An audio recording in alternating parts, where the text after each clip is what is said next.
Estimados participantes, nuevamente muy buenas tardes y bienvenidos a la sala Zoom de la Oficina de Participación Ciudadana del Congreso de la República. Ha visto conveniente realizar el evento titulado Inicio del año escolar 2021, retorno a clases y educación virtual. A continuación, damos inicio a este evento con las palabras de presentación a cargo del señor doctor Reinaldo Vargas Quispe, jefe de la Oficina de Participación Ciudadana del Congreso de la República, a quien cedemos la palabra. Adelante, estimado Reinaldo. Muy buenas noches, sean ustedes bienvenidos y bienvenidas a este su programa Martes Democrático. Quiero iniciar saludando a la congresista Jesús del Carmen Núñez Marreros, presidenta de la Comisión de Educación, Juventud y Deporte del Congreso de la República, a Hugo Reinaga Muñoz, director general de DIGEIVIRA del Ministerio de Educación, a Pablo Elí Ocaña Alejo, decano del Colegio de Profesores del Perú, y a Federico Arnillas Lafer, presidente de la Mesa de Concertación para la Lucha contra la Pobreza, y al público presente por su participación en este evento.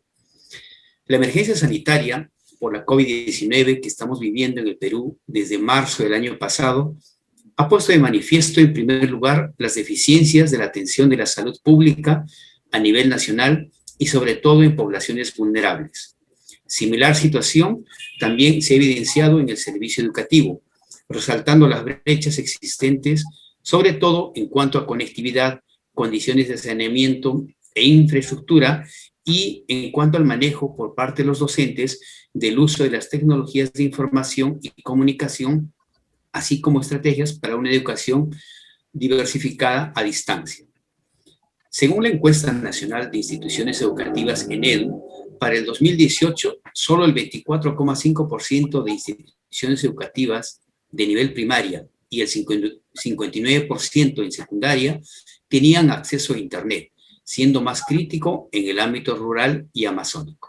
La estrategia Aprendo en Casa significó para el 2020 una primera respuesta desde el sector de educación, y en un segundo momento fueron las acciones locales pertinentes diversas a lo largo del territorio nacional, exigiendo a los maestros y maestras del Perú a desarrollar todas sus capacidades para responder a esta nueva situación en la que se destaca la innovación, la aplicación de diversas estrategias, sobre todo con situaciones auténticas, a fin de que los estudiantes continúen desarrollando sus competencias de acuerdo al grado que les corresponde.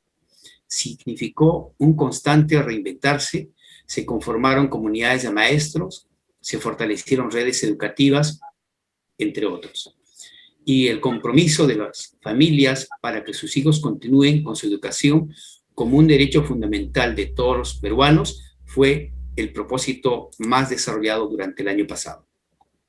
Para este año, desde la semana pasada, más de medio millón de docentes realizaron acciones de preparación y coordinación, tanto entre el personal docente y directivo, como con las autoridades locales y padres de familia de sus respectivas zonas, con la finalidad de que los más de 8 millones de estudiantes de educación básica inicien un nuevo periodo lectivo escolar desde el día de ayer, lunes 15 de marzo.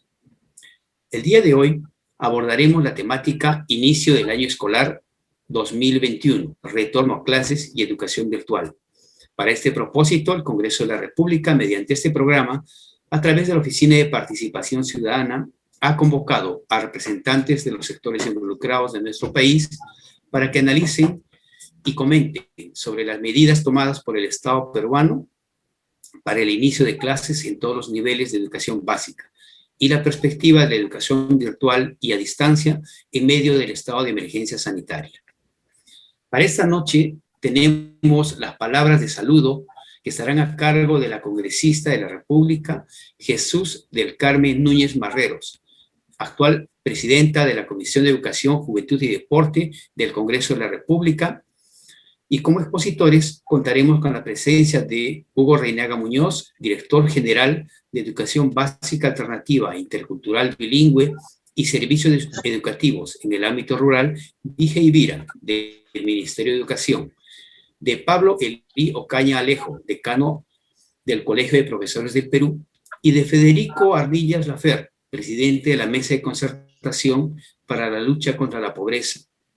Este evento, como saben, se transmitirá vía Zoom y en Facebook en vivo en nuestra plataforma. Los asistentes recibirán una constancia de su participación. Pedimos llenar, por lo tanto, la ficha de asistencia. Muchísimas gracias. Muy agradecidos por sus palabras. Continuando con el programa, tenemos la palabra de saludo de la señora congresista Jesús del Carmen Núñez Barrero, vicepresidenta de la Comisión Juventud, de la Comisión de Educación, Juventud y Deporte. Bienvenida, señora congresista. Le cedemos la palabra. Muchas gracias. Muy buenas tardes, buenas noches ya a todos los presentes. Agradezco a los organizadores de este gran evento por la invitación. Es un honor para mí, en calidad de presidenta interina de la Comisión de Educación, aportar algunos alcances sobre el inicio del año escolar que se realizó el día de ayer, 15 de marzo del 2021, con un 70% de escolares, 91% de docentes y 89% de servicios educativos públicos. Se dio inicio del retorno a clases a nivel nacional y durante este primer mes será bajo la modalidad virtual. Periodo que servirá a que el Estado evalúe los lugares en los que existan seguridad y las condiciones epidemiológicas que así lo permitan, toda vez que en algunos gobiernos regionales se han instalado un total de 20 comités multisectoriales para que evalúen si las escuelas están aptas para recibir alumnos presencialmente. El reto de la educación virtual ha generado en nuestras niñas, niños y adolescentes de diversas regiones una nueva modalidad de adaptación y los maestros enfrentaron este desafío de la enseñanza virtual, poniendo todo su esfuerzo para adecuar la tecnología a sus clases. Hoy, más que nunca, desde el Parlamento, reforzaremos el sistema educativo impulsando leyes para reducir la brecha tecnológica a nivel nacional, como lo aprobado en primera instancia recientemente por este Parlamento en cuanto al reconocimiento constitucional del derecho a Internet. Esto también es una gran oportunidad para revalorar la importancia de la escuela y del docente, que ha demostrado en este último año ser los maestros los protagonistas del aprendizaje, adecuando sus roles como actores educativos.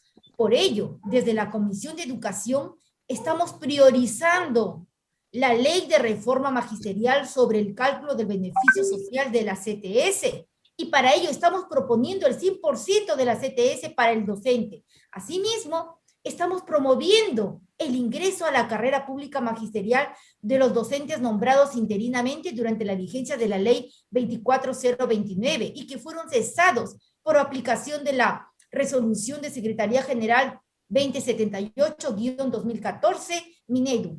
Estamos también colocando en agenda de la Comisión proyectos de ley que promocionan los huertos escolares y alimentación escolar para promover hábitos saludables que fortalezcan la soberanía y seguridad alimentaria de nuestros escolares, el otorgamiento de becas de estudios superiores a los hijos sobrevivientes de los héroes de batalla contra el coronavirus declarados mediante la Ley 31021.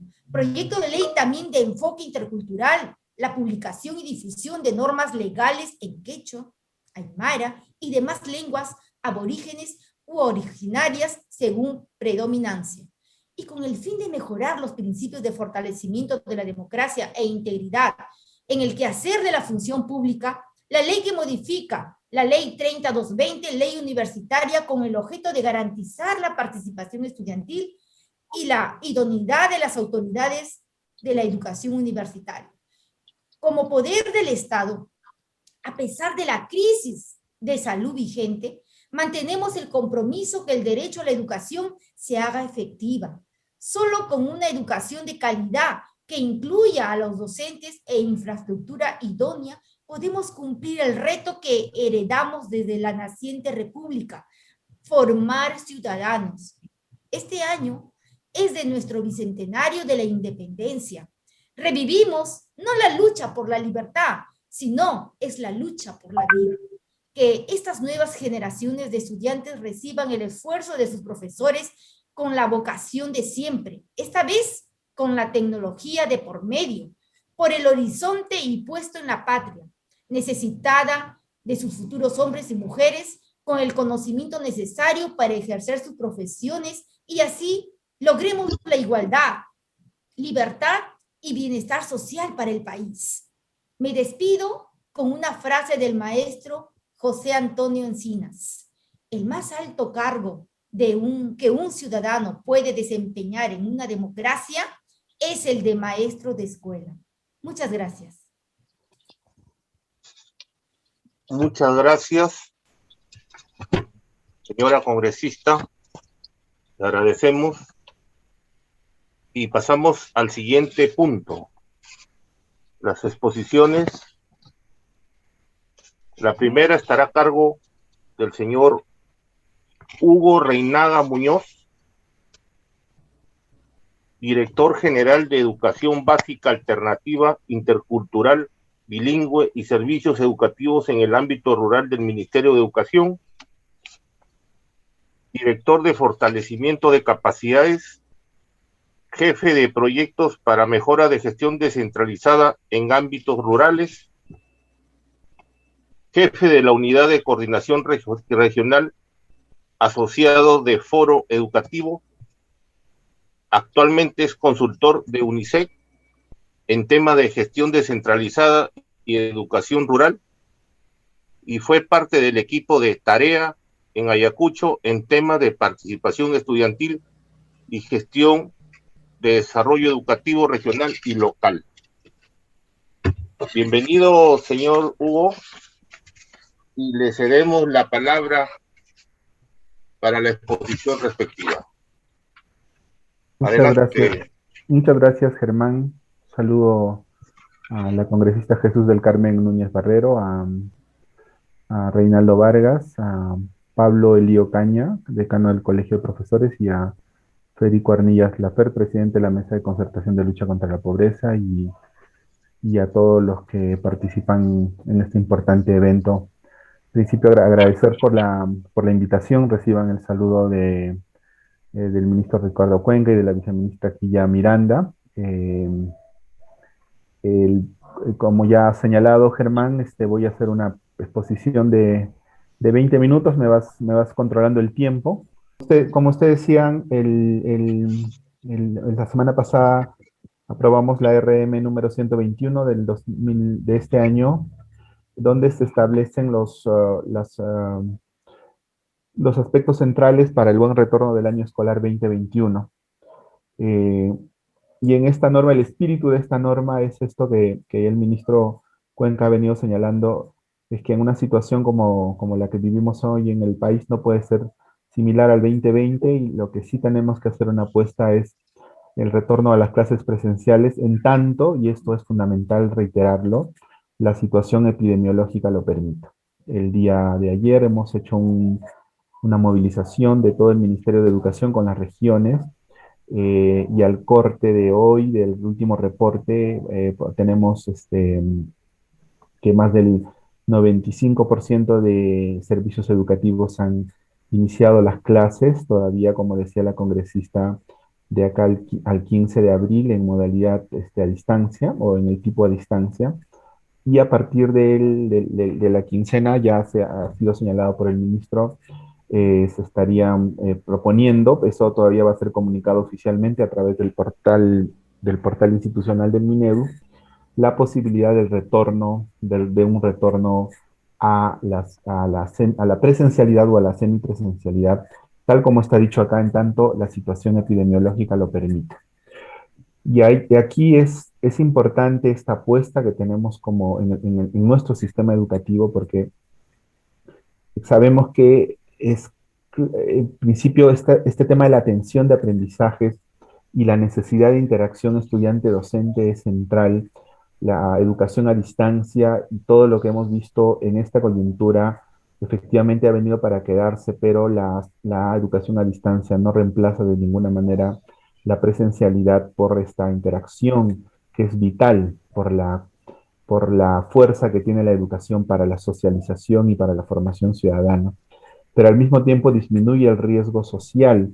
Hemos visto que la escuela es un espacio de protección para nuestros niños, niñas, adolescentes, en temas como violencia, embarazos, ¿no? Adolescentes, etcétera, etcétera.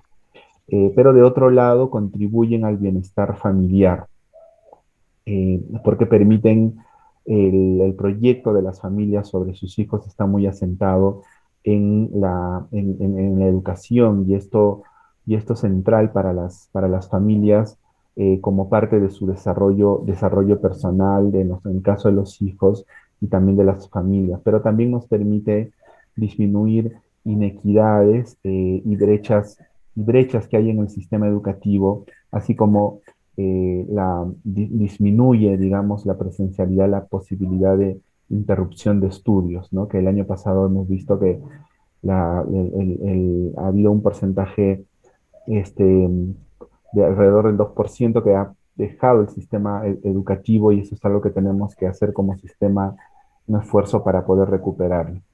Esta apuesta por la presencialidad, por el retorno a las IES, está marcado por cuatro principios que ya ha sido señalado en distintos momentos por el ministro de Educación, pero sí es importante que todos lo tengamos presente. Primero, este retorno debe ser seguro, o sea, es decir, lo que vamos a hacer es garantizar que hayan las mejores condiciones epidemiológicas y de bioseguridad, es decir, donde haya menor riesgo de contagio en los territorios, pero también que hayan condiciones adecuadas para el funcionamiento de las instituciones educativas que nos permitan una reapertura.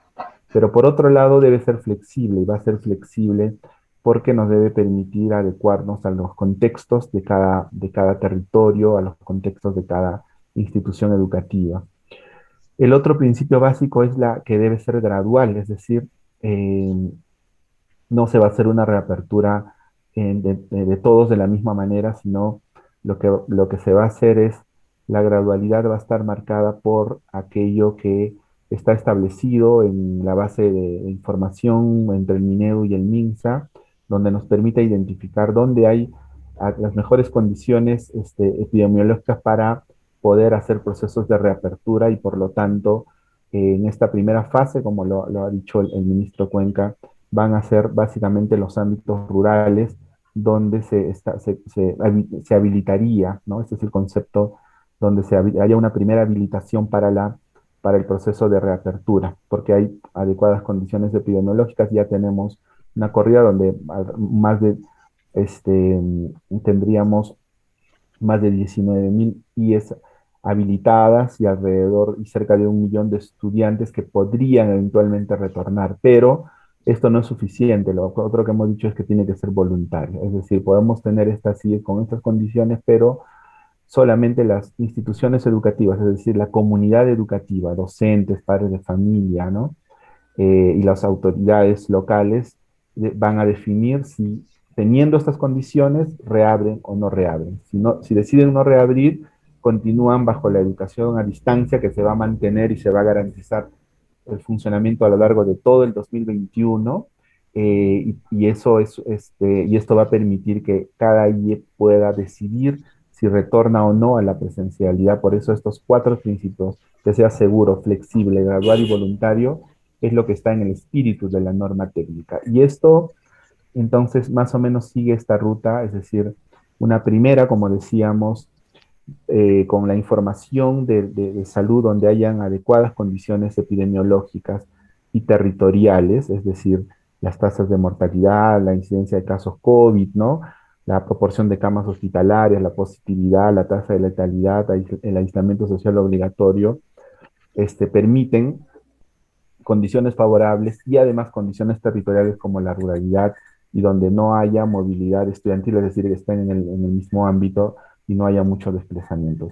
Esto primero nos da una información de IE habilitada, ¿no? Pero esto no es suficiente si no necesitamos tener IES aptas para la reapertura. Y estas IES aptas se dan cuando hay condiciones de bioseguridad, es decir, tengamos ya funcionando los protocolos, espacios abiertos, el aforo que esté habilitado, como está en la norma, ¿no?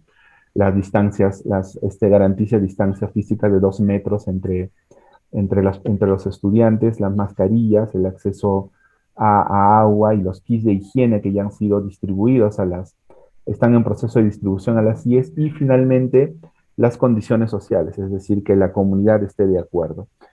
Si se cumplen estas 3 condiciones que son concurrentes, la IES es declarada apta para la reapertura. En ese momento es que se elabora el plan de reapertura de la IE, ¿no? Entonces, como ustedes pueden ver en este mapa, de los, de los, de los 73.000 instituciones educativas, más o menos tendrían posibilidad de reabrir 20.000, ¿no? Un poco más de 20.000 instituciones educativas, y de los más de 8 millones de estudiantes, 900.000, más de 900.000 estudiantes podrían retornar, ¿no? Y más 73.835 docentes podrían también retornar, pero esto es solamente, como les decía, la información para declararla habilitada, ¿no? Para saber si son estos total o menos que estos, tiene que haber esta ruta más social de consulta y definición de y eso es de esa manera. Y como ustedes pueden ver, básicamente en el mapa, quienes abrirían serían los que están en ámbitos más rurales, amazónicos, ¿no? Donde hay estas condiciones y donde tendríamos IES potencialmente reabribles, ¿no? Entonces, ¿cómo se va a avanzar? Se va a avanzar desde una ruta del nivel nacional a la institución educativa, ¿no? En el nivel nacional se establecen estos criterios. El nivel regional está estableciendo unos comités multisectoriales. Ya tenemos más de 20 comités multisectoriales que ya se han instalado con participación el mismo ministro. Ha estado en algunos casos presencialmente o virtualmente para hacer estas instalaciones, y ya están funcionando en los ámbitos regionales, locales, estos comités multisectoriales, ¿no? Que van a apoyar a la comunidad educativa y a la institución educativa, brindando asistencia técnica, pero también dando información para que puedan, desde la comunidad educativa y la institución educativa, establecer, digamos, el proceso de reapertura teniendo estas condiciones, ¿no? Entonces, estos son algunos criterios, o sea, condiciones que se requieren para la reapertura, y lo que estamos diciendo además en la norma, que teniendo en cuenta que las condiciones son, en las IES nuestra característica de nuestras instituciones educativas y a los estudiantes que acogen es bastante variable. Estamos diciendo, si en una IE tienes un número de estudiantes y no te permite un retorno del 100%, entonces tenemos que priorizar, ¿no? Tenemos que hacer una priorización. Y esta priorización es fundamental entenderla porque, por ejemplo, en el primer grupo están los chicos de inicial de 3, 4 y 5 años, y esto porque del desarrollo de sus habilidades y competencias motrices de lectoescritura, pensamiento matemático, socialización se desarrollan, y no tenemos evidencia de que esto se pueda hacer de manera efectiva en contextos a distancia. Se desarrollan presencialmente en la interacción entre docentes y los chicos, ¿no? Y lo mismo en el caso de primaria, los 2 primeros grados donde se adquiere la lectura y la escritura y las nociones básicas de matemática, que estos 2 etapas de estos ciclos son trascendentales para el desarrollo de los aprendizajes a lo largo de la vida. Esto está demostrado, hay muchas investigaciones sobre esto, pero lo que no tenemos es que estos, eh, o sea, sistemas que de manera a distancia se puedan desarrollar adecuadamente estas competencias, ¿no? Entonces, por eso es fundamental estos 2 grupos, ¿no? Inicial, 3, 4, 5 años, primaria, y luego las transiciones entre niveles, ¿no? Sexto de primaria, quinto de secundaria y cuarto de EVA. El día sábado estuvimos con el ministro Cuenca y la premier, la premier Violeta en Guanta distribuyendo tabletas y estuvo un grupo de estudiantes de quinto de secundaria, pude conversar con ellos y me decían, estamos en quinto de secundaria, ¿no? Hay varios, eh, o sea, por temas de nuestros compañeros, de lo que podemos aprender, ¿no? Quisiéramos regresar, ¿no? Solo por la promoción. Entonces, todo lo que son transiciones entre niveles, porque es un momento también importante, ¿no? Para asegurar la transitabilidad de entre un nivel a otro, es clave.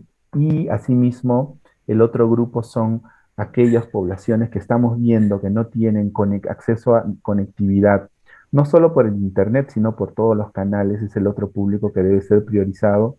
Y el otro grupo es el especial, ¿no? O sea, es decir, aquella población que tiene discapacidad severa o multidiscapacidad, es lo mismo, necesitan atención complementaria, especializada, multidisciplinaria. En la norma hay unas disposiciones complementarias que señalan que en estos grupos va a haber incluso alguna excepcionalidad que permita que podamos reabrir, porque básicamente las instituciones están en contextos más periurbanos, urbanos, ¿no? Entonces, este grupo está teniendo una priorización especial porque no pueden seguir, o sea, cuando conversas con los padres, estuvimos hace 2 semanas con un grupo, reunidos con un grupo de docentes, pero también con representantes del sindicato, y uno de los representantes tenía un familiar con multidiscapacidad y nos contaba su experiencia y estaban absolutamente de acuerdo con esto, ¿no? Pero teniendo en cuenta todas las condiciones de bioseguridad que deben haber. Entonces, para eso estamos organizando la estrategia en estos cuatro componentes del buen retorno, o sea, garantizar acceso y continuidad para el logro de aprendizaje, la dotación y capacitación del personal en las CIES, material todo el material educativo, los cuadernos de trabajo, las fichas de aprendizaje, las carpetas de recuperación que ya se han estado enviando, puedan llegar a las CIES y garantizar espacios seguros y acogedores, junto con una estrategia más comunicacional, territorial, multisectorial y de estrategia de monitoreo y seguimiento.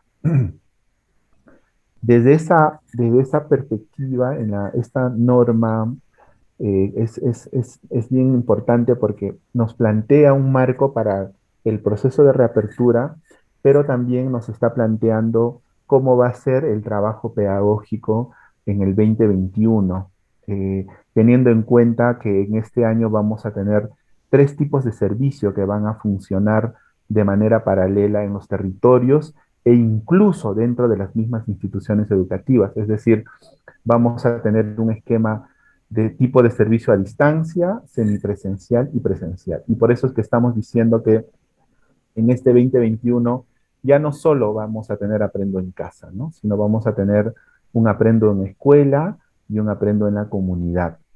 Entonces, y en el aprendo en casa estamos haciendo un proceso de mejora, de repotenciación, con todo lo que hemos aprendido en el 2020 de lo que debe ser un aprendo en casa que permita a los maestros mejorar su trabajo pedagógico. Entonces, en este año, este es un gráfico que permite como visualizar más o menos cómo estamos pensando los periodos, le llamamos los periodos pedagógicos. El 15 hemos iniciado con una gran expectativa, realmente fue muy conmovedor escuchar a los estudiantes, a los docentes, ¿no?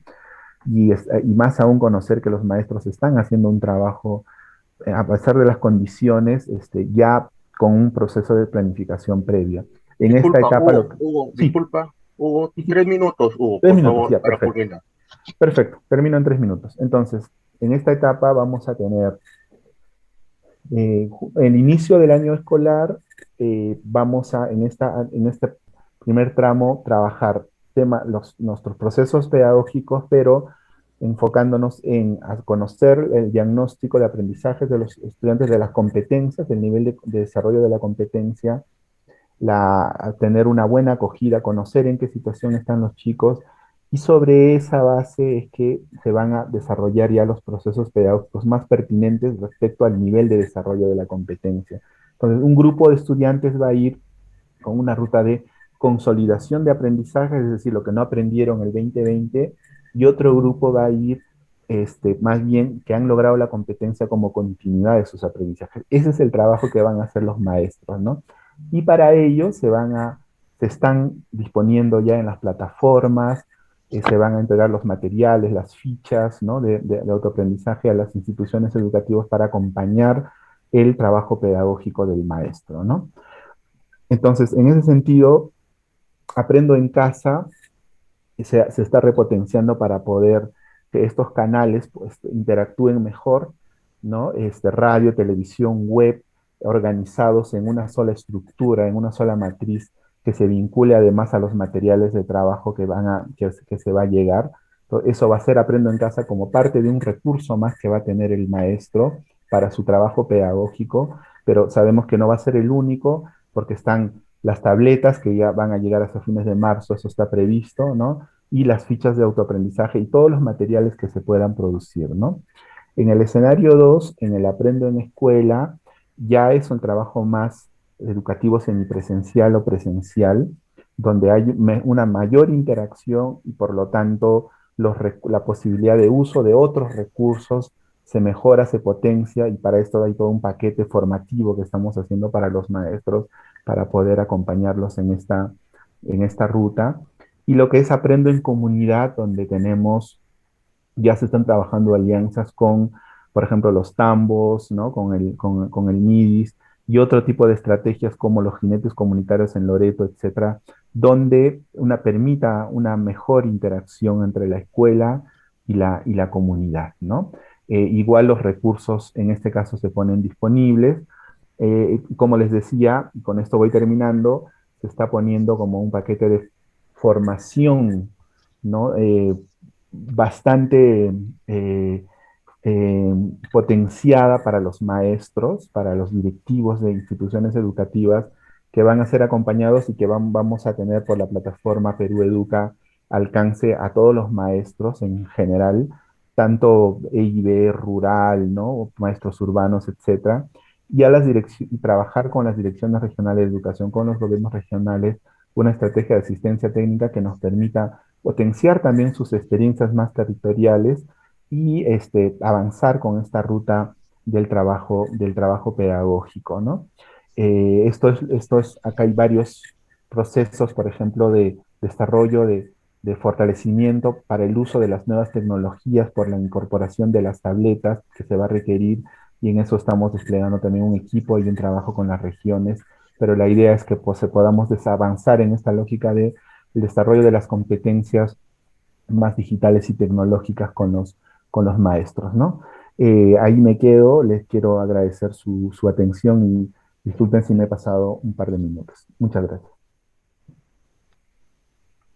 Muy agradecidos, señor Hugo Reinaga, por su excelente ponencia.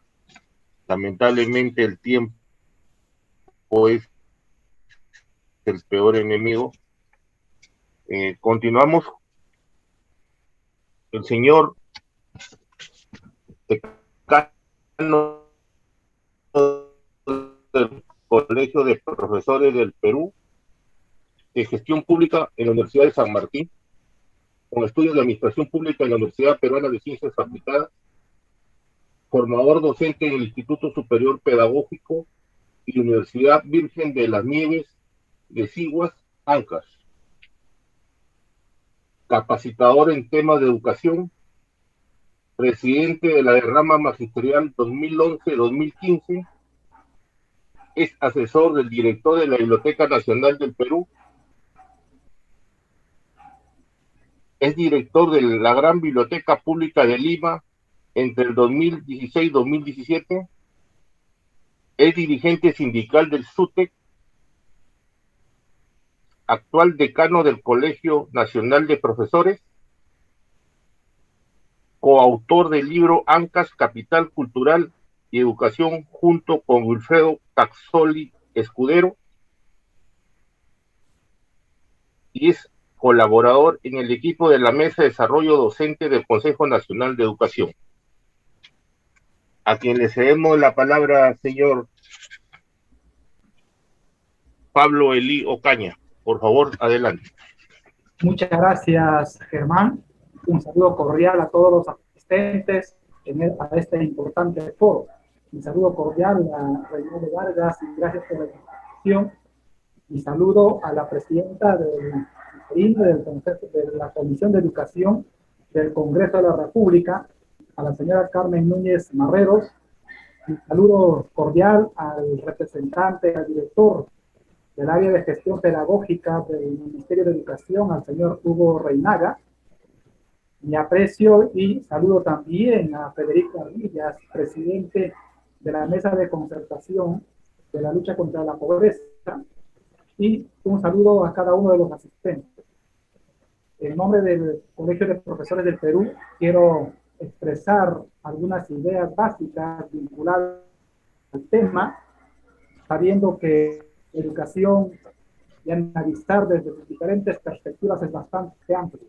Sin embargo, voy a tratar de ser un poco preciso, se me ha permitido, a partir de la presentación de ustedes, que nos permita guiarnos en algunas ideas principales. En primer lugar, el tema de analizar nuestra educación y el inicio de la labor educativa en este año 2021 debe llevarnos a pensar que el Perú llega a sus 200 años de independencia y debemos hacer una evaluación bastante crítica y autocrítica de lo que hemos logrado y aquello que nos falta lograr y de las metas que nos proponemos de aquí en adelante. Hay una encuesta interesante de ENANO, Encuesta Nacional de Hogares, desarrollada en el 2017. Ya en ese censo nos decían que en educación inicial al 2017, un 9.32% de estudiantes no lograban ingresar al servicio educativo. En educación primaria, el 6.59% y en educación secundaria, un promedio del 13.80%. Estas cifras efectivamente son en tiempos normales. Y así fue en un tiempo normal en el año 2017. Un año donde si uno evalúa la inversión en educación, es el año donde en términos de PDI se logró una inversión del 3.81%. Una de las inversiones un poco más altas en nuestros últimos tiempos en materia educativa. Luego pasamos al 2018, 2019. Hay muchas brechas, hay muchos estudios también que están expresadas allí en términos de infraestructura, en términos de conectividad, de servicios básicos para educación, que no han sido resueltas a la fecha, pero sí sirven como referencia, como análisis, por ejemplo, para decir que estamos de acuerdo con el incremento del 6%, con la inversión del no menos del 6% del PDI en educación, aprobada por el Congreso de la República y exigida por años por otros sectores democráticos que siempre han apostado porque la educación tenga una mayor inversión y tenga un mejor destino para justamente ser competitivos con otros países de América Latina. Y por eso mismo decimos, si hay una crisis, si tenemos estudiantes, un alto porcentaje de estudiantes que no acceden al servicio educativo, ¿cómo aspirar que el 2020 y el 2021 pueda ser mejor, por ejemplo, en comparación al 2017? Entonces, eso nos permite decir que en un tiempo de crisis, en una etapa de pandemia como la que estamos viviendo, el servicio educativo ha bajado en su eficiencia, en su cobertura y también en su calidad. Decíamos que al 2018 teníamos crisis, teníamos dificultades y el 2020 justamente hemos tenido y nos ha permitido conocer las brechas de conectividad y eso ha sido evidente a lo largo y ancho del país, algo que el gobierno quiso responder mediante decíamos que las necesidades educativas del país son muchas, hay muchas que están pendientes están definitivamente por resolverse. Ya el ministro de Educación nos decía en el 2017 que para resolver las necesidades educativas requeríamos un promedio de 100 o de 100.000 millones de soles para poder cerrar las brechas en educación en lo que significa infraestructura. En cuanto a los servicios básicos, la misma encuesta del Ministerio de Educación nos manifiesta que solo un 38% de escuelas los de agua, luz y desagüe.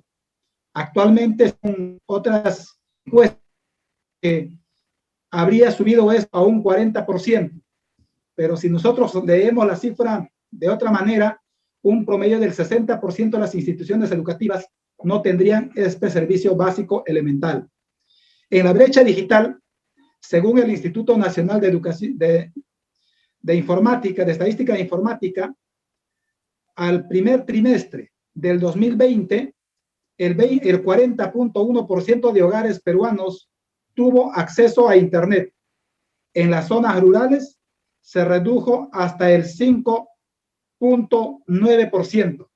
Es decir, las zonas rurales del país son las que más sufren en este servicio. Lima Metropolitana es la ciudad más grande del país, donde hay la mayoría de los servicios, llegaría a un 62.9% de porcentajes de hogares que cuentan con Internet.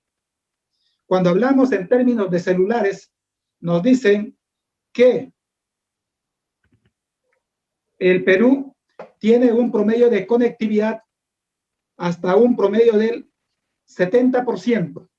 Sin embargo, los celulares, siendo un acceso móvil, siendo un acceso bastante ágil, no es suficiente para resolver o para atender las necesidades educativas o aplicar en el proceso educativo en adecuadas condiciones. Sin embargo, en tiempos de emergencia, sí lo sirve, como ha ocurrido el año 2020 y está ocurriendo también en el presente año.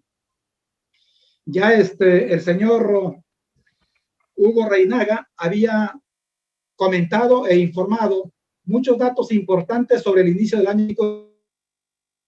Sin embargo, hay que hacer notar dos normas importantes que tenemos que valorar en su dimensión. Uno son las orientaciones para el desarrollo del año escolar 2021, aprobada mediante la resolución viceministerial 273 del 2020, del 17 de diciembre. Y otro, efectivamente, es la resolución ministerial 121-2021. Ambos documentos nos hablan de la necesidad que frente a la crisis educativa que enfrentamos, se retorne a la presencialidad, a la semipresencialidad, y también se siga implementando lo que es educación virtual. De los tres servicios que el Ministerio de Educación pretende colocar en el presente año, obviamente nos dicen que debe ser totalmente voluntaria, que debe ser en función a una evaluación del desarrollo epidemiológico en cada una de las regiones. Y obviamente, en algún momento nosotros como colegio de profesores habíamos propuesto, y qué bien que se ha implementado, la necesidad de la conformación de una mesa multisectorial, a fin de que las decisiones vinculadas al tema educativo sean concertadas y tengan o sean tomadas en cuenta, valorando la opinión, incluido de los mismos actores que son los padres de familia y de los mismos agentes que son los docentes. En el presente año nos dicen que ya se instalaron un promedio de 19 a 20 mesas en las diferentes regiones, y nos parece que eso, siendo importante, necesitamos que asuma sus responsabilidades, tomando en cuenta fuentes válidas, tomando en cuenta la importancia de lo que es cuidar la salud, pero también teniendo en cuenta lo importante que es la educación. En las normas que hemos expresado, se han propuesto algunas cosas básicas. Uno es los compromisos que el Ministerio de Educación y los docentes deben asumir. Entre ellas, por ejemplo, está la calendarización y las condiciones operativas que debe brindar la escuela en términos de matrícula, mantenimiento de infraestructura, entrega de materiales educativos y recursos de estrategia. entre ellos lo que es Aprendo en Casa. Si bien es cierto, Aprendo en Casa es un título, queremos entenderlo así, podría tener también otro título, es una estrategia que permite que el estudiante, desde la virtualidad y con el apoyo de la familia, logre los aprendizajes propuestos. Obviamente no hay casa fuera de la comunidad y no hay casa fuera del contexto nacional. Por tanto, siendo válidas las aclaraciones de aprende en la escuela, aprende en la comunidad, son importantes entender que el aprendizaje es un proceso integral que se da en diferentes circunstancias, y en las circunstancias como hoy nos ha permitido, por ejemplo, entender de cómo estamos en salud y de cómo estamos en educación y cuáles son nuestras brechas a atender y cuáles son nuestros objetivos a tener en cuenta en adelante. Pero también es importante tener en cuenta que se está planteando la necesidad de enfrentar lo que es la educación ambiental con una adecuada gestión de riesgos de desastres y salud escolar. Temas que seguramente en un tiempo de no pandemia no eran importantes, pero hoy se han vuelto totalmente relevantes y los maestros que estamos en la escuela así lo comprendemos. Pero una novedad en esta parte, en el compromiso 3, es la semana de gestión para mejorar la práctica docente. Se ha considerado espacios de descanso para el estudiante durante el año, en el mes de mayo, en el mes de agosto y luego en el mes de octubre. ¿Esto qué va a permitir? Para que los niños tengan un descanso y no tengan una saturación como ocurrió el año pasado, pero también permite para que los docentes tengan espacios y tiempo para que con autonomía, en base a sus experiencias y también en base a sus aprendizajes, puedan compartir con sus colegas en su institución educativa para proponer mejoras en adelante. Pero allí viene la necesidad de fortalecer la autonomía de las instituciones educativas y también la necesidad de respetar las iniciativas de los maestros en términos de actividad pedagógica, en términos de innovación pedagógica y didáctica. Lo que no suele ocurrir constantemente porque los docentes, y valga esta oportunidad para decirlos, viven también una especie de acoso, porque lejos de estar concentrados en el tema pedagógico y académico con sus estudiantes, tienen que estar preocupados por informar la asistencia, por llenar un acta, por llenar un informe, por atender la parte administrativa que absorbe bastante tiempo y que no ayuda a una mejor concentración. Y creo eso hay una necesidad de tomar en cuenta desde el Ministerio de Educación. En términos del compromiso 4, el Ministerio de Educación se ha planteado el acompañamiento y monitoreo. Y en esta parte están dando mayor autoridad a las instituciones educativas y a nosotros nos parece muy bien. Sin embargo, esperamos que en el proceso del tiempo no aparezcan las normas que ayuden nuevamente a fijar ciertas cosas, porque valga decir también, cuando uno revisa la directiva del año académico 2021, encontramos más de 150 normas diversas que no sé si los directores tienen el tiempo suficiente para leerla, o no sé si los funcionarios dedicados al aspecto de normas en el Ministerio de Educación conocen toda esa normativa. Por eso requerimos una gestión educativa un poco más concentrada, más realista, más ubicada al contexto regional y local para entender mejor y asumir mejor estas condiciones educativas. Por otro lado, nosotros como Colegio de Profesores hemos entendido que hay una necesidad de hacer propuestas, de hacer proyectos. Entre ellas hay la urgencia, y no porque es para lo de hoy, sino es para el mediano y largo plazo, la urgencia de poner en debate el tipo de país o el rumbo de país que queremos. En ello, necesitamos, por ejemplo, afirmar nuestros valores democráticos, plantear que somos un país unitario, pero también descentralizado, que muchas decisiones, no solamente en educación, sean tomadas en las regiones y también en las provincias. Dar un espacio a las instituciones educativas para eso. Pero también pensar que la educación tiene que estar vinculado con el tema de la justicia y el desarrollo social. No podemos pensar tener una educación ajeno y distante y distinto a las necesidades de aprendizaje de las familias y a las necesidades de desarrollo local. Es decir, los contenidos educativos que están en el diseño curricular nacional básico del 2017 tienen que vincularse con las necesidades de la comunidad y con las necesidades también de enfrentar los problemas de hoy obviamente también mirando al futuro. Un segundo punto que proponemos es que, estando viviendo una etapa de crisis de valores, hay una necesidad de promover la práctica de los valores y erradicar la corrupción desde su raíz. Posiblemente esto signifique como un discurso político, sin embargo no la es. Nuestros estudiantes tienen que comprender y tienen que entender que la educación tiene que orientarnos por el camino de lo correcto, por el camino de no sacarle la vuelta a la norma, a la ley y a las buenas costumbres. Por tanto, creo es tiempo de ubicarnos en ese sentido, y las diferentes organizaciones que estamos vinculados a materia educativa tenemos que asumir ese compromiso. Un tercer aspecto es la necesidad de una dirección organizada y colaborativa del sector educación. La atención escolar, semipresencial, presencial y virtual exige asegurar algunos servicios básicos.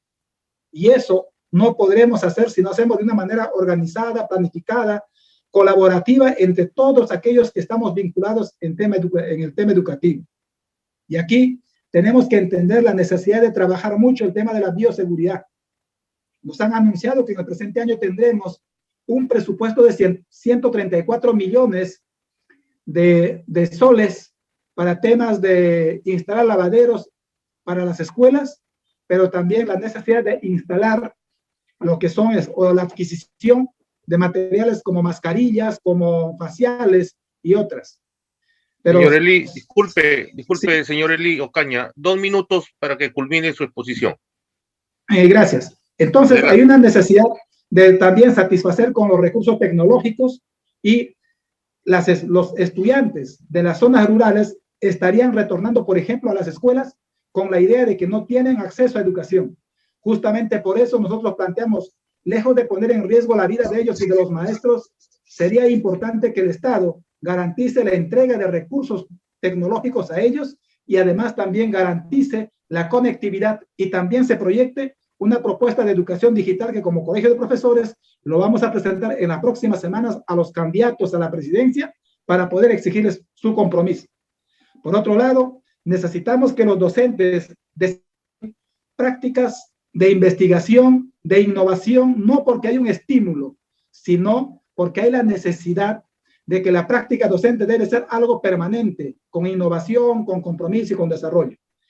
Otro de los temas importantísimos es la necesidad de hacer una gestión educativa democrática y descentralizada. En esto, reitero, hay una necesidad de respetar la autonomía o promover la autonomía educativa de las instituciones educativas, pero sí nosotros discrepamos con una resolución que sacó el Ministerio de Educación que pretenden entregar las escuelas públicas a la gestión privada. Nosotros apostamos por fortalecer la escuela pública porque eso es lo que nos permite equidad, y el Ministerio de Educación, siendo el ente rector de la educación en el país, es llamado a fortalecer la escuela pública y obviamente también promover la escuela privada con orientación, con fiscalización y con adecuados, pero a largo plazo hacer de que el Estado invierta más en educación, porque con mayor inversión de hoy podremos lograr un país más desarrollado, una ciudadanía plena, como se propone en el proyecto educativo nacional propuesta por el Consejo Nacional y aprobada el año pasado. Muchas gracias, muy agradecido. Agradecemos su participación, señor Eli Ocaña, muy agradecidos. A continuación,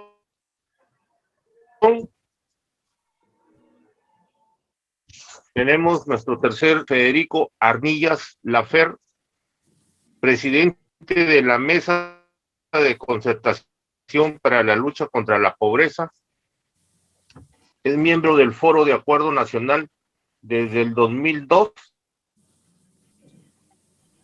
Ha sido presidente y director ejecutivo de la Asociación Nacional de Centros y secretario técnico de CONADES, Conferencia Nacional sobre Desarrollo Social.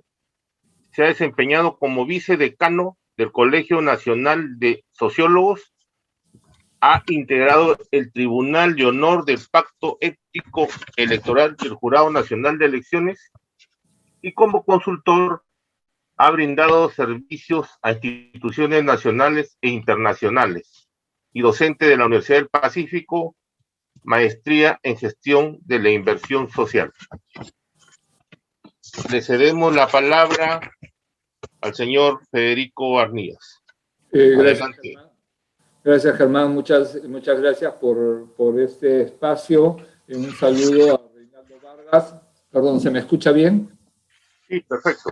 Un saludo a Reinaldo Vargas, de la Oficina de Participación Ciudadana, y a Jesús del Carmen Núñez, presidenta encargada de la Comisión de Educación.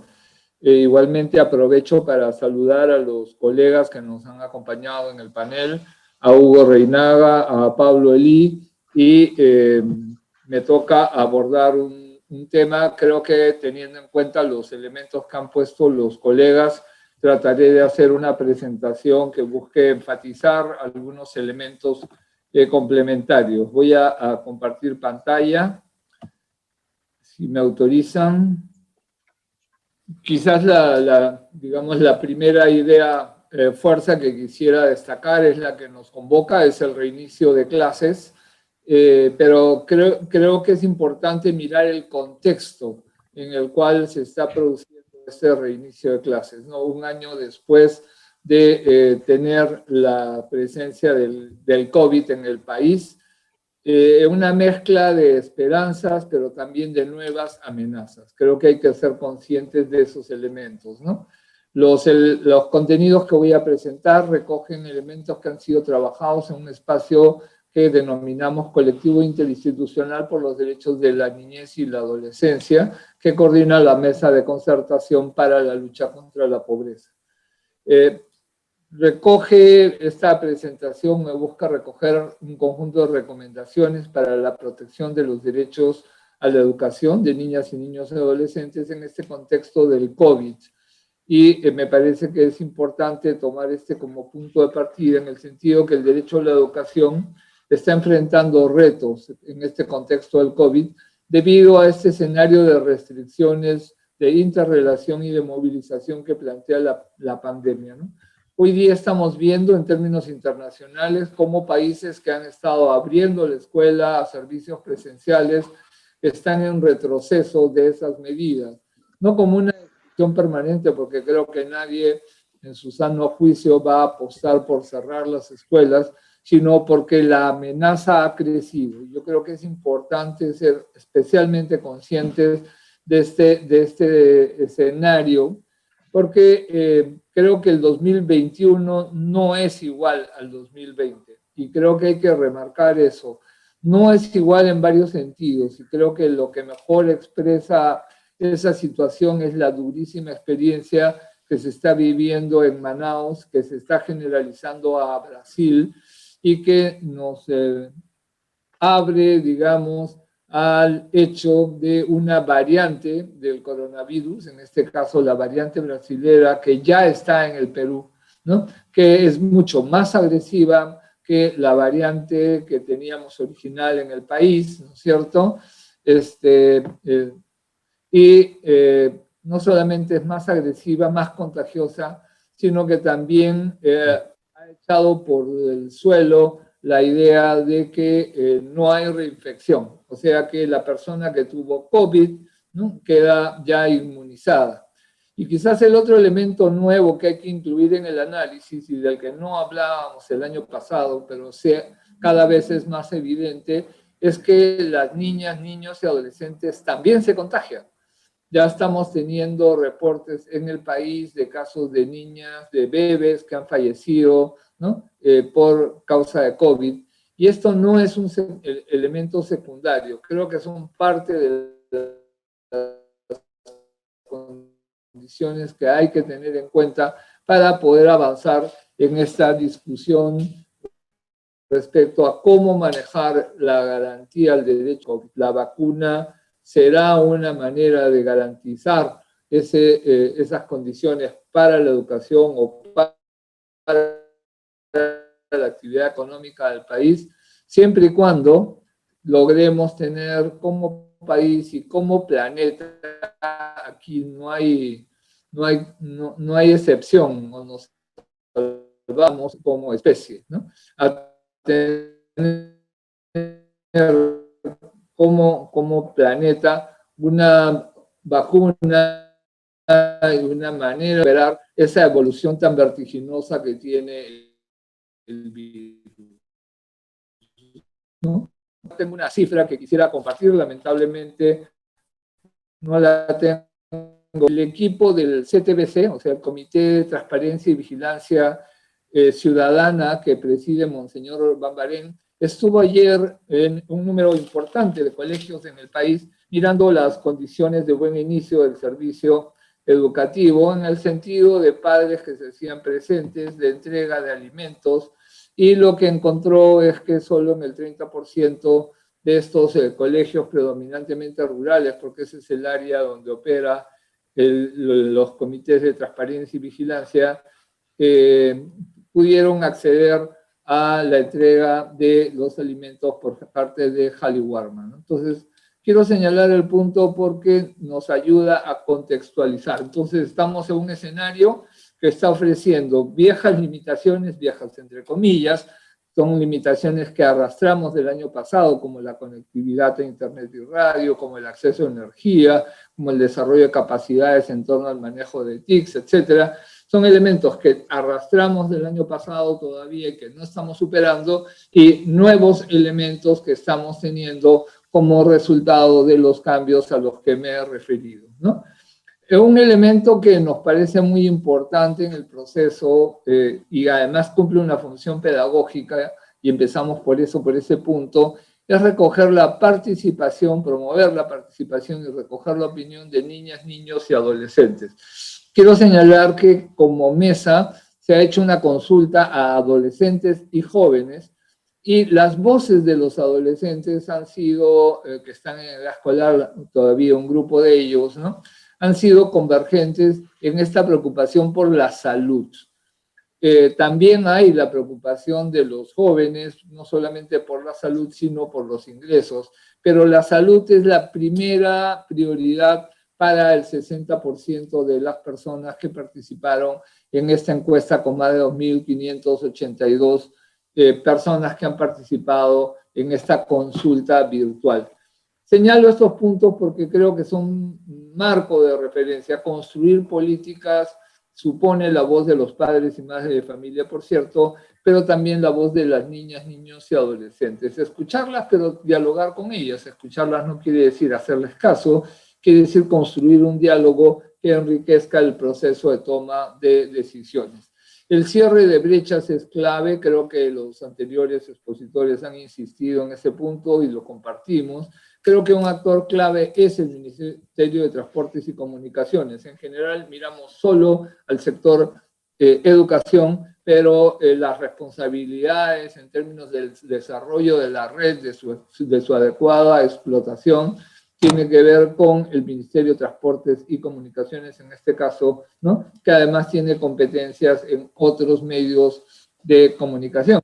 Acá hay un trabajo interministerial que nos parece que es muy importante, y de generar sinergias con otras unidades del Ejecutivo. El tema de los alimentos tiene que ver con MIDIS, el tema de las comunicaciones tiene que ver con el MTC, ¿no?, para destacar, digamos, esta necesidad de enfoque intersectorial, pero también intergubernamental. Aquí el tema clave es cómo, no solamente los niveles en los cuales se organiza la prestación de los servicios educativos, sino las instituciones que están vinculadas a eso. En este caso, por ejemplo, los gobiernos regionales, con sus direcciones regionales de educación, y en su caso la SUGEL, deben ser actores importantes y articularse en este proceso, cosa que está teniendo problemas en la mayoría de los casos, ¿no? Y felizmente se están planteando otra vez incentivos para los gobiernos locales, ¿no? En el caso de competencias y aprendizajes, toca efectivamente al Minedu identificar las competencias prioritarias a desarrollar en educación a distancia, según los recursos y herramientas a los que tienen acceso docentes y estudiantes. Aquí es clave tener una información clara, oportuna, para el resto de la comunidad, o sea, para la mamá, los papás, los tutores, sobre cuáles son esas competencias y aprendizajes que se busca que las niñas, niños y adolescentes logren. Entonces, hay un espacio de diálogo que no necesariamente está funcionando con la fluidez necesaria. En el fondo, el mundo adulto está con la expectativa de que los niños se vayan a la escuela, ¿no?, a estudiar, y que los adultos puedan, entre comillas, hacer sus actividades de siempre, cuando es justamente allí donde está parte importante del problema. Entonces, el ver este tejido nos ubica no solamente en términos de la escuela como espacio físico, sino también en el tema de la familia como espacio educador. Y cuáles son los roles de los actores en este proceso, cuáles son esas competencias que son prioritarias que desarrollen sobre todo los grupos de niñas, niños que están en estas edades críticas, ¿no?, como la del término de la educación secundaria, ¿no? O otros grupos que también son especialmente vulnerables, como el caso de las niñas y niños muy pequeños, donde hay tareas vinculadas a desarrollo, el desarrollo infantil temprano y los aprestamientos en la educación inicial, ¿no?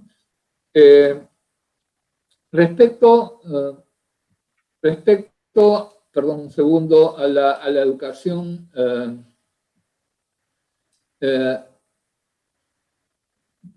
creo que aquí el Ministerio de Salud y los gobiernos regionales a este tema de la educación comunitaria tienen una tarea permanente que, vuelvo sobre la idea, no estamos operando de manera sinérgica, ¿no? Entonces, promover y articular esfuerzos para la terminación del año escolar, evitando la deserción, es un tema fundamental, pero a veces son las mismas familias que por sus propias condiciones económicas, ¿no?, aceptan esta situación de abandono de la escuela, que es probablemente el punto más crítico que tenemos, ¿no? El grupo de adolescentes que están en los años finales, porque la experiencia internacional es que el retorno a los procesos de enseñanza y de aprendizaje son más difíciles para este grupo, ¿no? Entonces, allí hay elementos sobre los cuales hay que trabajar y herramientas que hay que ver cómo se utilizan. Un problema que arrastramos y que no tiene que ver con la pandemia, tiene que ver con los temas de inclusión, interculturalidad y accesibilidad. Pero lo que puede estar ocurriendo es que el no tomar suficientemente en cuenta estos elementos hagan que la oferta pública, ofertas como Aprendo en Casa, se topen con problemas. Una experiencia, digamos, recogida, una preocupación recogida en estudiantes de zonas rurales es que no los entienden a los limeños. O sea, hablar a la velocidad que estoy hablando genera problemas de interculturalidad. Entonces, aquí hay temas que hay que tomar en cuenta para lograr calidad de los aprendizajes. Y obviamente el tema de revisar las lenguas que se incluyen en el material, en las tablets que se está asignando por el Minedu a nuestras niñas, niños en el territorio, ¿no? Y la atención que requieren las personas con discapacidad. Hay el tema del apoyo socioemocional para familias, estudiantes y docentes. Muchas veces nos quedamos en el vínculo, ¿no?, unidad educativa, docente-alumno, ¿no?, o alumna.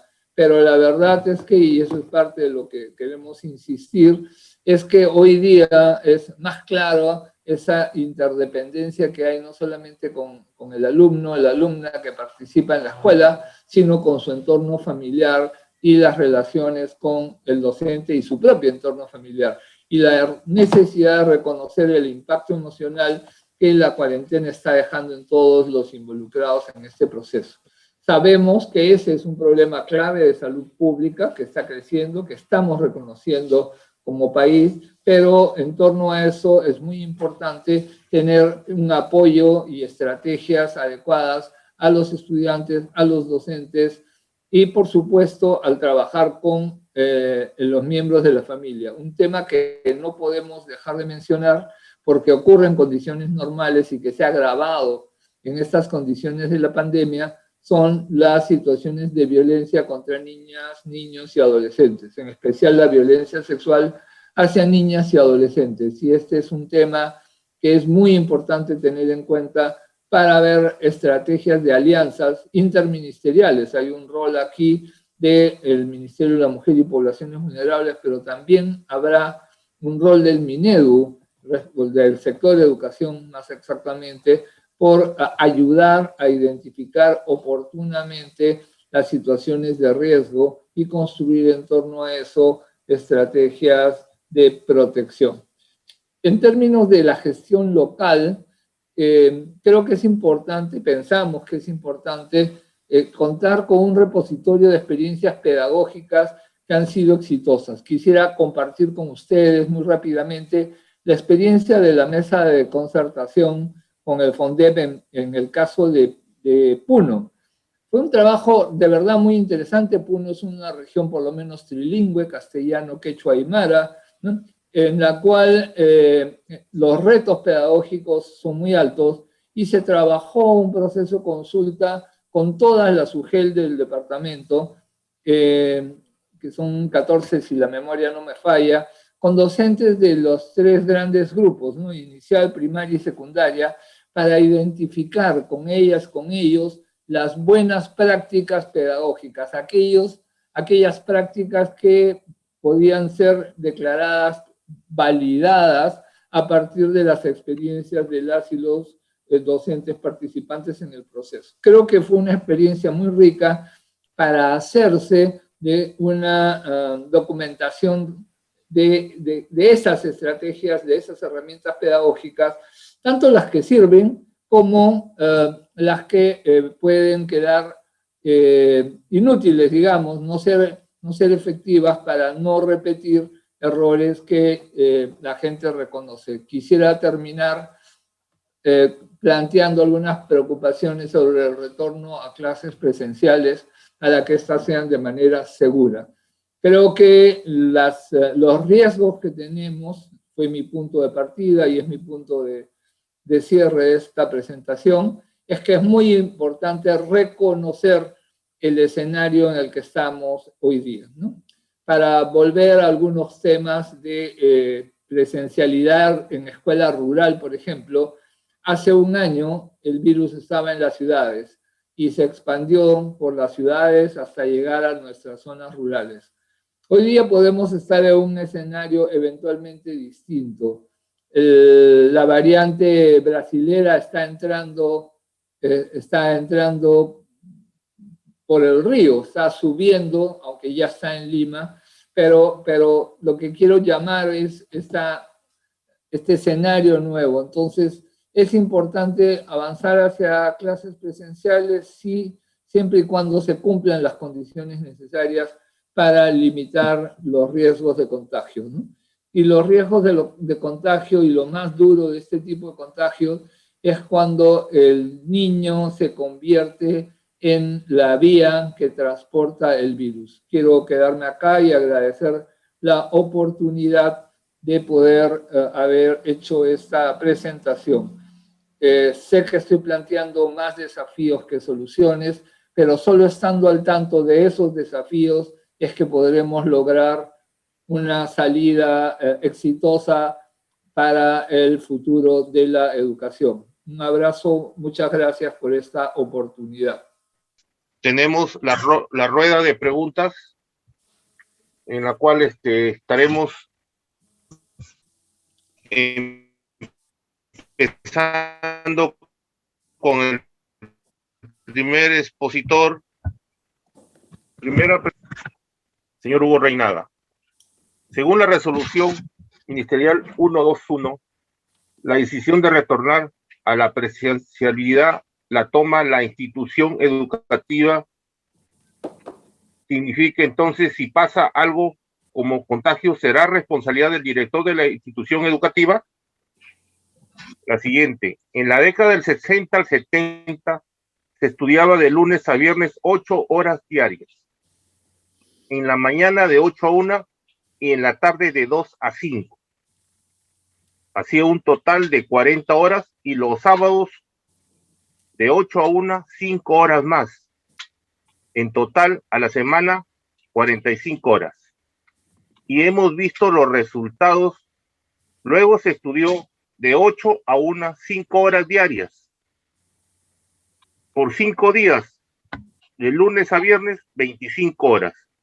Y vemos los resultados de nuestra sociedad. Ahora, ¿cuántas horas diarias estudian? ¿Eso qué sociedad a futuro nos dará? ¿Qué se está haciendo con los que no estudian por no tener celular, internet, o habrá sociedad para ellos? ¿Y qué planes de contingencia o proyecto tienen para implementar al momento de inicio de clases? Esas serían las 3 preguntas para el señor Hugo Reynada.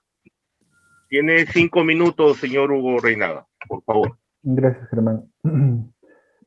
Sí, solamente decirles que como mencionaba al inicio, si bien tenemos una apuesta por el retorno a la presencialidad, esta solamente se va a hacer de manera voluntaria y cuando tengamos las condiciones epidemiológicas en los ámbitos territoriales. Y en esto no estamos usando la información del Minedu, sino estamos basándonos en la información del Ministerio de Salud.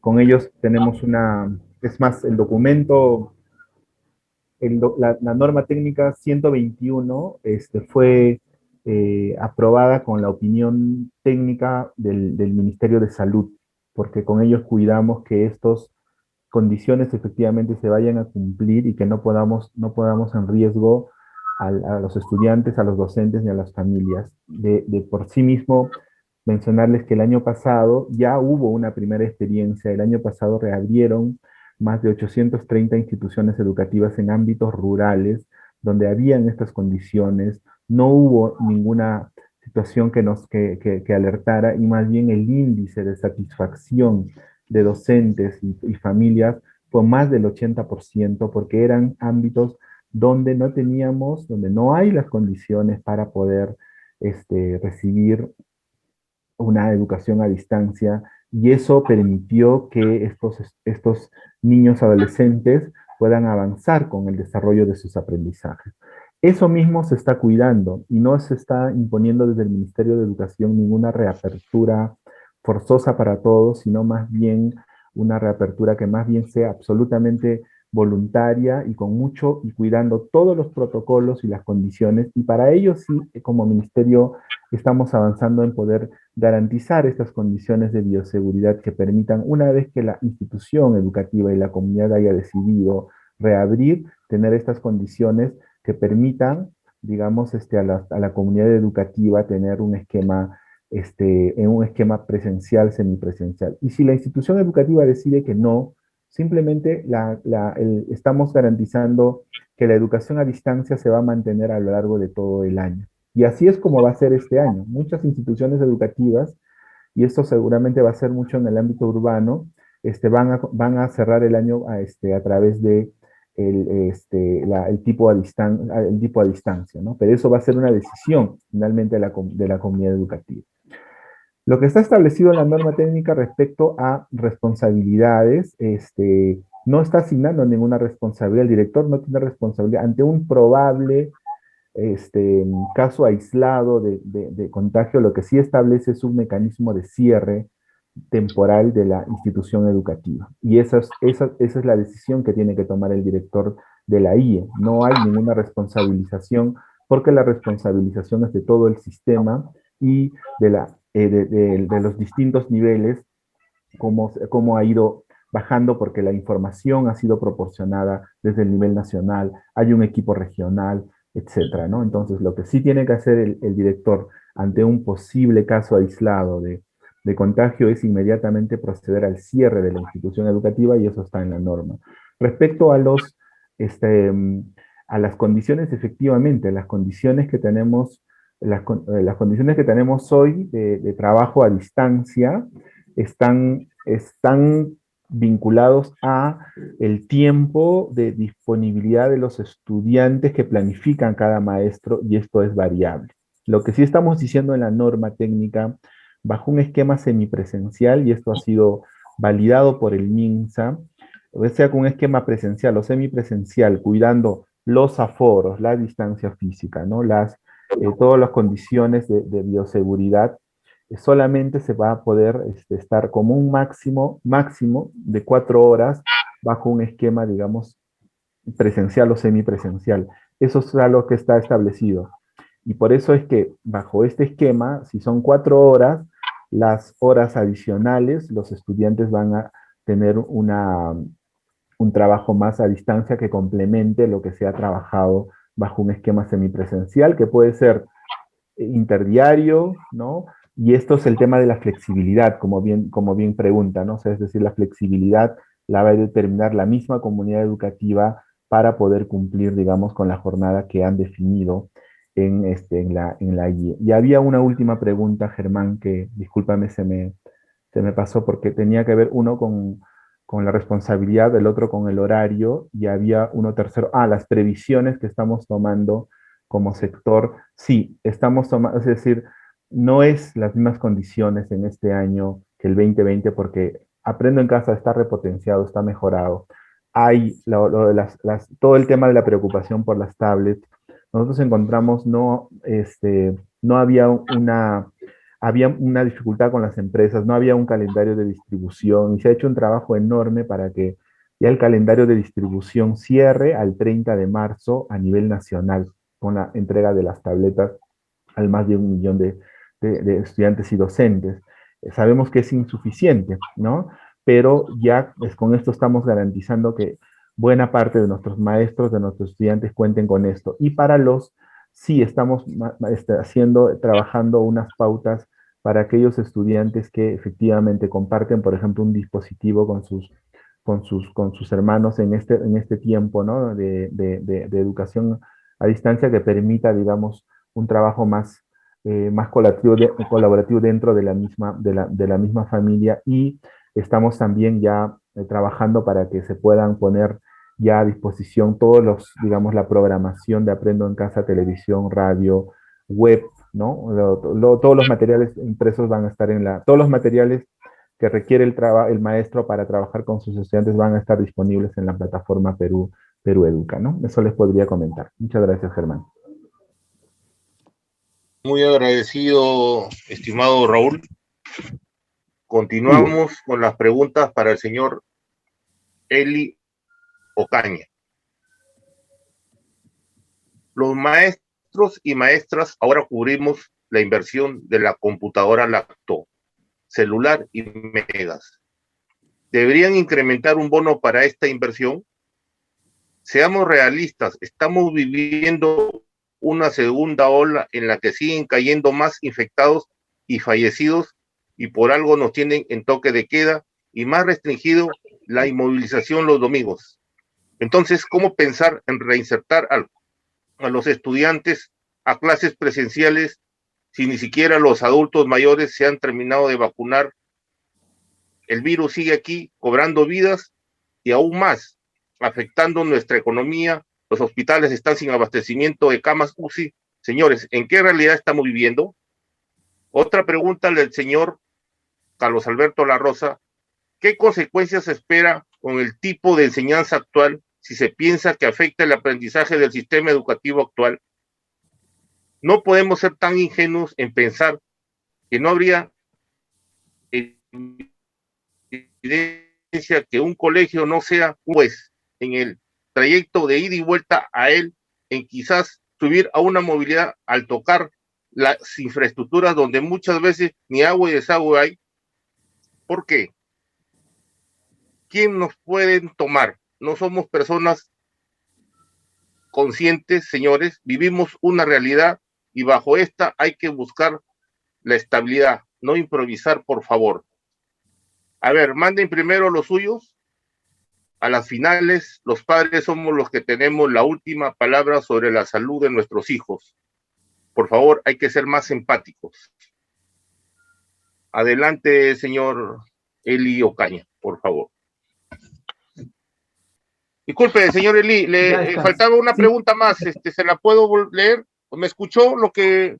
Ya, el servicio de transporte pésimo no respeta los acuerdos sanitarios y es un gran riesgo de contagio, sino para la ciudadanía que sale a laborar día a día. ¿La mesa de lucha contra la pobreza tendrá algún rol? ¿Considera que los psicólogos y el acompañamiento psicoemocional para los niños deben ser fundamental en esta etapa? Creo que esta pregunta es para el señor Federico Arnilla, ¿no? ¿O es para usted, señor Eli? Bien. Para usted, señor Eli. Bien. A ver, adelante. Muchas gracias. En principio, he vivido en vivo estos problemas de conectividad. Los docentes que estamos los sufrimos a diario. Yo trabajo con niños de primer grado, tengo 30 niños y no me es fácil estar conectado con los 30 durante el tiempo que dura la clase. Menos es posible cuando no hay la suficiente cantidad de megas y cuando no hay conectividad permanente como hoy nos está pasando en este importante foro. Coincido con algunas opiniones vertidas, incluso con las opiniones de los participantes en el evento. Es cierto, el año pasado, desde el mes de abril hasta septiembre, los docentes financiaron el gasto de su teléfono, ambientaron un espacio en su casa, convirtieron un espacio de su casa en un lugar público, porque la escuela es un lugar público, para poder desarrollar sus actividades. Nosotros, en muchas oportunidades y en reiteradas oportunidades, habíamos planteado la necesidad que el Ministerio de Educación otorgue un bono a los profesores por gastos de Internet, por inversiones realizadas en la necesidad de adquirir materiales que no estuvieron previstos en tiempos normales.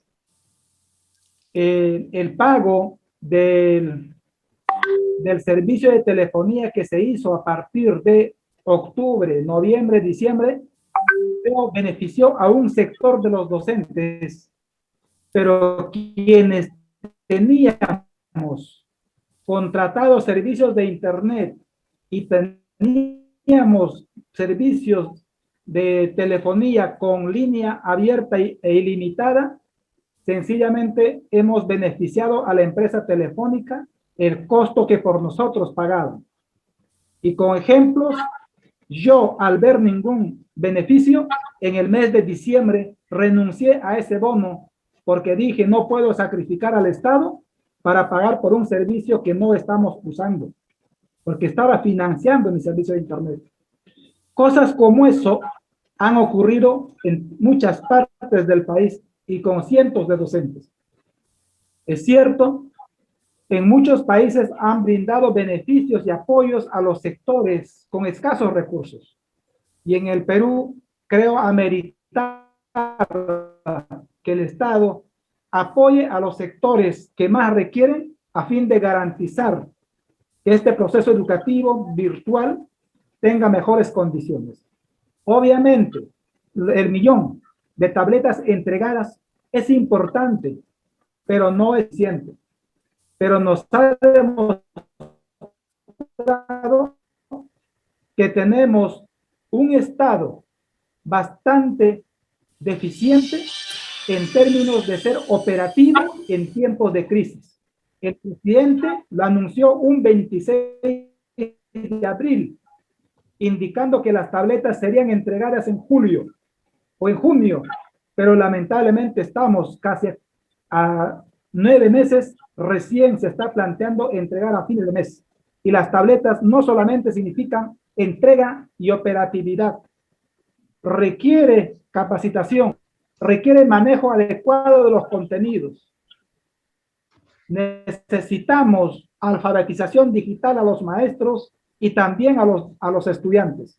Por tanto, es necesario que el Ministerio de Educación promueva un sistema de seguimiento, acompañamiento y capacitación a ese sector de docentes que han sido beneficiados, pero que deben utilizarlo con eficiencia. A ese tema lo llamamos nosotros ecosistema digital. Y ese ecosistema digital tiene que ver también con conectividad y tiene que ver con pago de servicios. Y luego también con los contenidos que se contextualicen a cada zona que no se está haciendo en este periodo. Por otro lado, estamos viviendo un tiempo de confinamiento. Mientras no haya vacunas para los docentes, nosotros hemos planteado que por lo menos no haya el inicio de la presencialidad o la semipresencialidad, porque ponemos en riesgo la vida de la población. Yo soy serrano, soy andino, poblaciones que celebraban la santidad de su provincia porque no llegaba el COVID, ahora tienen directores de hospital, trabajadores del sector salud falleciendo, y eso es lamentable.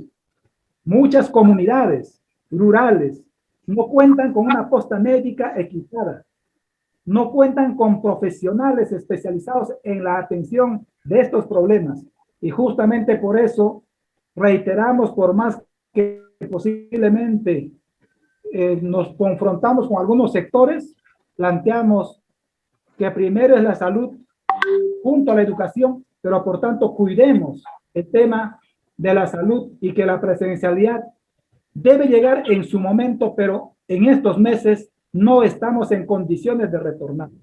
Esto de la 121 me recuerda cuando el año pasado, en junio, también se emitió una resolución ministerial para el retorno a la escuela. Finalmente fueron letra muerta, pero seguramente tuvo costos de los funcionarios que trabajaron esas normas. Y por eso muchas veces planteamos también la necesidad de adecuar o la necesidad de suspender muchas consultorías en el Ministerio de Educación que sencillamente generan mucho gasto y no van acorde a las necesidades del país. Esta restricción que estamos viviendo ha encarecido los pasajes. Tiene 20 segundos, disculpe. Los servicios. Señor Eli, disculpe, Sí. Entonces, disculpe, señor Eli, le doy 10 segundos para terminar, por favor. Entonces, solo para terminar la idea. Por tanto, hay la necesidad de que si volvemos a la presencialidad o semipresencialidad, se promueva la necesidad de dar apoyo económico, transporte a los estudiantes y a la población involucrada. Y en cuanto a agua y desagüe, hay una estadística del Ministerio de Educación que el 96% de instituciones cuentan con agua. Y según Tarea, una entidad investigadora, nos dice que en ese porcentaje están escuelas que tienen riachuelos, pluviales, acequias, y con todo eso se ha colocado el 96%. Yo creo que esa estadística, siendo importante, no va en función a las necesidades del cuidado de la salud. El tiempo es corto, hay muchos datos que podemos compartir. Muchas gracias. Algo final. Como colegio de profesores, valoramos la presencialidad porque entendemos que la relación docente con alumnos es valiosísima, pero en tiempos de pandemia como esta, creo que cuidemos la salud, también cuidando una mejor educación para nuestros niños. Disculpen, una vez más a todos ustedes. Muchas gracias. Muy agradecidos, señor Elío Caña, por su participación. Continuando con las preguntas, seguimos con el señor Federico Armillas. El servicio de transporte pésimo, no respeta los acuerdos sanitarios y es un gran riesgo de contagio en un tema de urgencia. No solo por los escolares. No le escucho. Sino para la ciudadanía. La mesa de concertación considera que los psicólogos y el acompañamiento psicoemocional para los niños debe ser fundamental en esta etapa. Le cedemos la palabra, señor Federico Arnillas. Germán, por favor, confírmeme. Yo he tomado nota de dos preguntas, una que tiene que ver con transporte y otra con los servicios de atención. De los psicólogos, acompañamiento físico, sí. Ya, esas dos. Está claro que el servicio de transporte es el lugar de contagio preferido de los adultos y obviamente los chicos están yendo a las escuelas. Es clarísimo que el transporte público en nuestras grandes ciudades no se está brindando en las condiciones necesarias. Y ahí hay un déficit de oferta que hace que el transporte público sea realmente una incubadora para la reproducción de virus, ¿no? Y respecto al tema, y eso exige obviamente un repensar las condiciones del servicio de transporte y exige priorizar los espacios cercanos y la movilidad tipo no contaminante, ¿no? Bicicletas y ese tipo de transporte como forma principal. Entonces, el tema de criterio para elegir escuela debería tener en cuenta esos elementos. Sobre el tema de los servicios de apoyo psicoemocional nos parecen fundamentales. El problema práctico es que no tenemos en el país la cantidad de psicólogos que se requerirían para tener un psicólogo en cada escuela del Perú. Entonces, tenemos que encontrar estrategias complementarias para compensar lo que esa brecha de la oferta de servicios profesionales implica para poder tener un servicio. Entonces, ahí hay que ver estrategias de cooperación de otras profesiones, estrategias de los propios docentes, ¿no? Que tienen en su formación que aprender a manejar justamente los estados emocionales de sus educandos, ¿no? Entonces, ahí hay varios elementos que hay que trabajar, pero hoy día no tenemos los psicólogos que necesitamos para deben ser 68.000 instituciones educativas que funcionan en el país, si es que mi memoria no está tan viejita como el resto de mi cuerpo. Creo que ese es un elemento de realidad, ¿no? Entonces, allí tenemos, lo cual no quiere decir que no sean necesarios los servicios, sino que probablemente tenemos que encontrar otras estrategias para poderlos brindar, ¿no? Es que creo que esas son las preguntas y con eso termino. Muy agradecido, estimado señor Federico Arnillas, por su participación. A continuación, escuchamos las palabras de cierre del evento del señor Jimmy Reinaga Alvarado, jefe del área de educación ciudadana. Adelante, le cedemos la palabra, señor Jimmy, por favor. Bueno, hemos llegado al final de nuestra videoconferencia, inicio del año escolar 2021, retorno a clases y educación virtual. Y antes de hacer el acostumbrado resumen que hacemos de las exposiciones de nuestros invitados, quisiera señalar pues que definitivamente el retorno a clases es un reto que no solamente nos enfrenta a nosotros como países en vías de desarrollo, sino también en los países desarrollados. Es cierto, como dijo alguno de nuestros expositores, la relación alumno-profesor es invalorable, ¿no? En este caso se está pasando de la relación presencial a la relación virtual. Bueno, plantea muchos retos, plantea muchas limitaciones y muchas deficiencias que hemos podido ver. Sin embargo, vemos que el Estado, vemos que nosotros como sociedad no abdicamos de esta función de brindar educación, de cumplir con el derecho de la educación de nuestros estudiantes, viendo las modalidades y viendo las formas y teniendo en cuenta las realidades y las limitaciones tanto del Estado como de las personas. Quisiera comenzar por señalar la intervención de la vicepresidenta de la Comisión de Educación, Juventud y Deporte, la señora Jesús del Carmen Núñez Majeros, quien señaló el conjunto de normas que se está trabajando en dicha comisión para impulsar, por ejemplo, leyes orientadas a reducir la brecha educativa. Asimismo, señaló la norma que prioriza la reforma de la ley magisterial para lograr la disponibilidad del 100% de las EPS, los biohuertos para fomentar una alimentación saludable, el enfoque intercultural para promover la educación en idiomas originarios y medidas pues para lograr la libertad y la igualdad de sus ciudadanos. A su tiempo, nuestro expositor, director general de la Educación Básica, Alternativa, Intercultural, Bilingüe y Servicios Educativos en el ámbito rural del Ministerio de Educación, el señor Hugo Reinaga Muñoz, Nos señala pues que efectivamente la idea es hacer posible el retorno a clases en tiempos de pandemia, que de por sí ya es un reto que hemos tenido que afrontar el 2020 y que ahora lo hacemos en condiciones distintas o mejores en el 2021. En este sentido, señalo pues la importancia para el desarrollo del personal del alumno, de sus familias y así también contribuir a reducir las brechas educativas. Así señaló que el retorno se da en el marco de 4 principios, ¿no? Como por ejemplo retorno seguro, flexible, gradual y voluntario, ahí donde se den las condiciones necesarias y favorables.